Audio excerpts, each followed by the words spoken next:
श्री दुर्गा सप्तशती चौथा अध्याय। इंद्रादि देवताओं द्वारा देवी की स्तुति। ध्यान। सिद्धि की इच्छा रखने वाले पुरुष जिनकी सेवा करते हैं तथा देवता जिन्हें सब ओर से घेरे रहते हैं, उन जया नाम वाली दुर्गा देवी का ध्यान करें। उनके श्री अंगों की आभा काले मेघ के समान श्याम है। वे अपने कटाक्षों से शत्रु समूह को भय प्रदान करती है। उनके मस्तक पर आभंग चंद्रमा की रेखा शोभा पाती है। वे अपने हाथों में शंख, चक्र, कृपाण और त्रिशूल धारण करती है। उनके 3 नेत्र है। वे सिंह के कंधे पर चढ़ी हुई और अपने तेज से तीनों लोगों को परिपूर्ण कर रही है।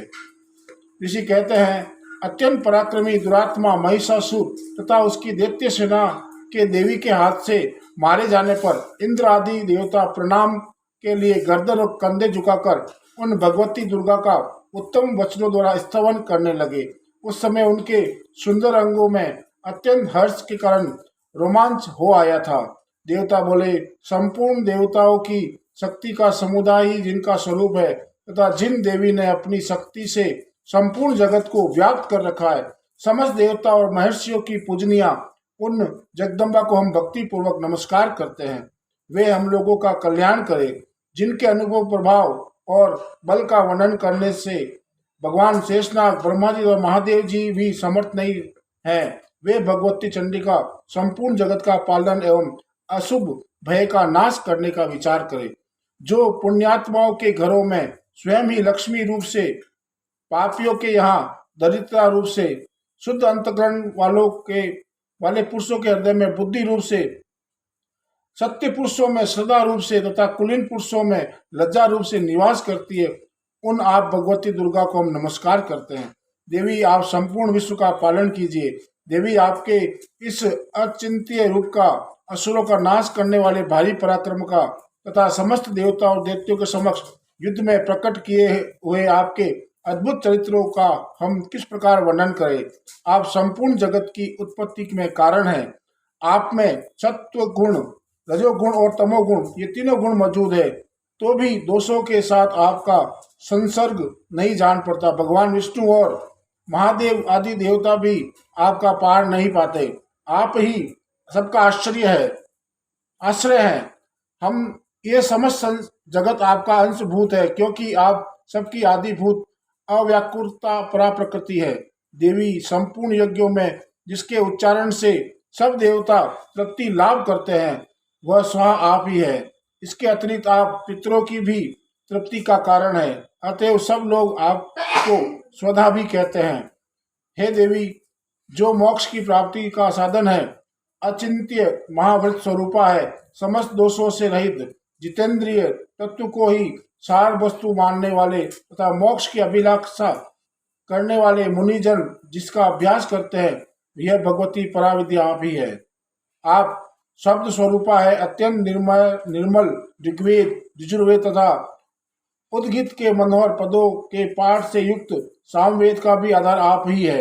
आप देवी त्रयी, तीनों वेद और भगवती ऐश्वर्य से युक्त है।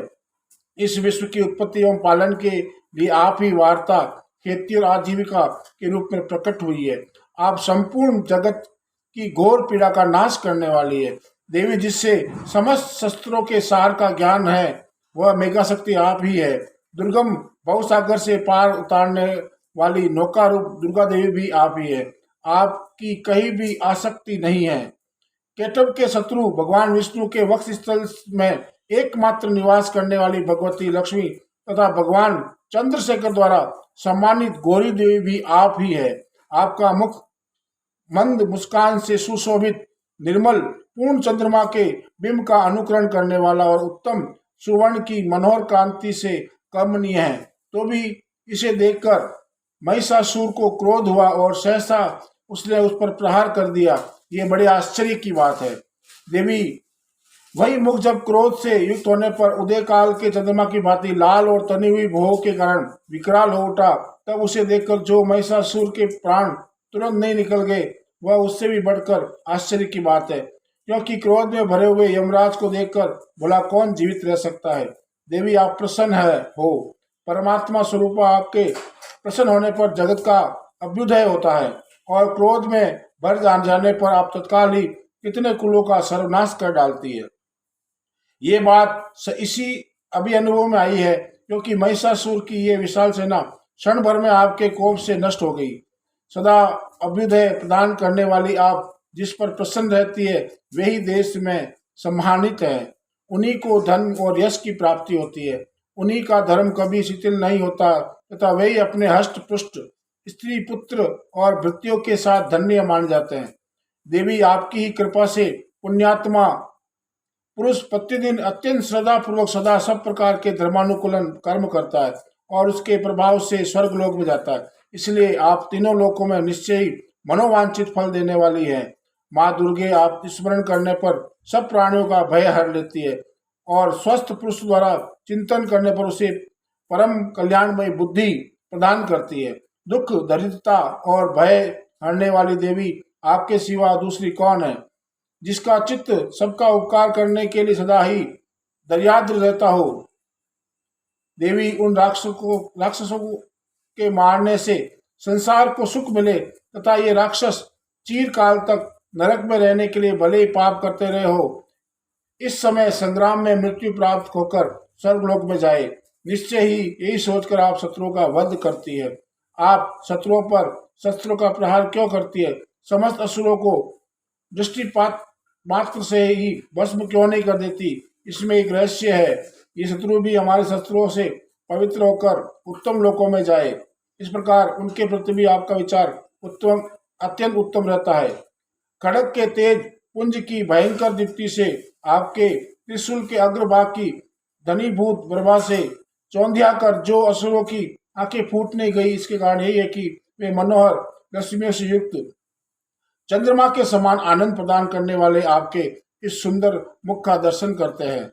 देवी आपका शील दुराचारियों के बुरे बर्ताव को दूर करने वाला है। साथ ही यह रूप ऐसा है जो कभी चिंतन भी नहीं आ सकता, जिसकी कभी दूसरों से तुलना भी नहीं हो सकती, तथा आपका बल और पराक्रम तो उन दैत्यों का भी नाश करने वाला जो कभी देवताओं के पराक्रम को भी नष्ट कर चुके थे। इस प्रकार आपने शत्रुओं पर भी अपनी दया ही प्रकट की है।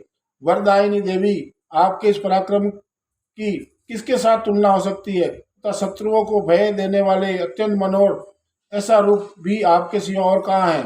हृदय में कृपा और युद्ध में निष्ठुरता, ये दोनों बातें तीनों लोकों के भीतर केवल आप में ही देखी गई है। मातः आपके शत्रुओं का नाश करके इस समस्त त्रिलोकी की रक्षा की है।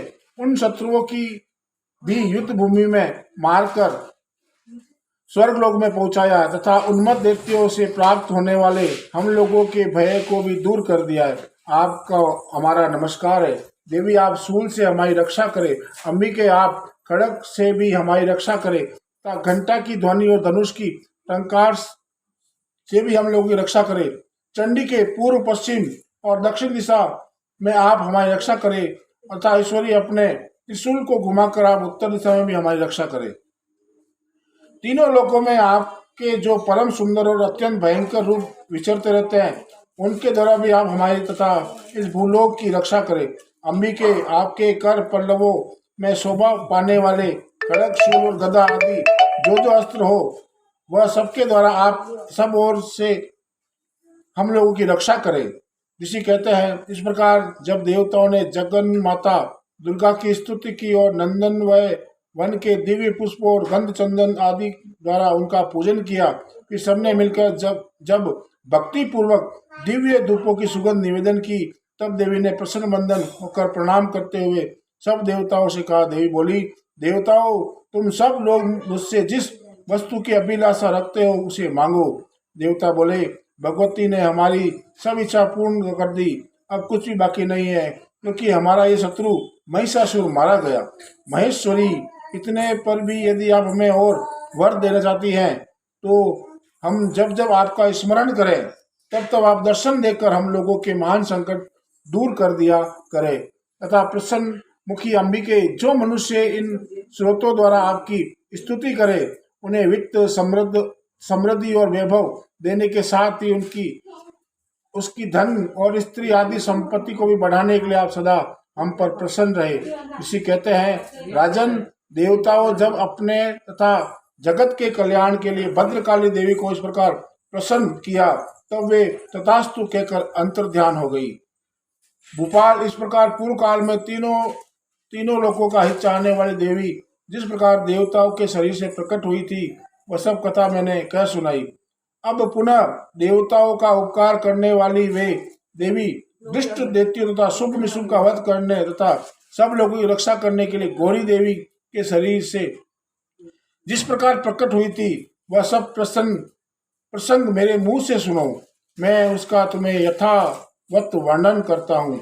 इस प्रकार श्री मार्कंडेय पुराण में सार्वणिक मनवंतर की कथा के अंतर्गत देवी महात्म्य में शक्रादि स्तुति नामक चौथा अध्याय पूरा हुआ। जय अम्बे मैया।